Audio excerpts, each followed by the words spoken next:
Hi, I'm Tyler from TELUS, and I'm here to give you 3 of the top tips to help move you towards a more secure, private, and friendly future. Here are a few things to consider when reviewing your app password. Number 1, review your current app password. Is the password you selected strong? Do you recycle your password across multiple accounts? When was the last time you changed it?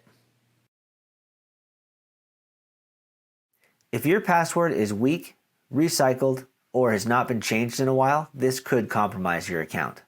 Keep your passwords and home secure by regularly updating and reviewing your passwords.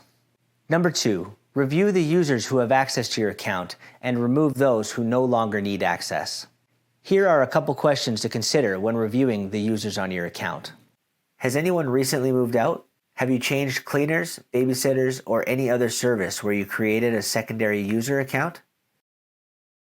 Reviewing who has access to your system protects you from unwanted individuals accessing your home. Ensure you review your account, app access, and all door lock codes regularly. Number 3, check your camera angles and sensor notifications. Consider the following. Are your camera angles angled to capture activity that you want? Do you receive notifications when you want them? Have you set up recording rules that you want? Ensuring your system is properly calibrated to your needs helps protect your property. You can avoid infringing on the privacy of others by ensuring that your cameras are not pointed at your neighbor's property or areas where there is a heightened expectation of privacy. For example, avoid pointing your cameras at your neighbor's or tenant's private property. Some communities may have bylaws that explicitly prohibit you from doing so.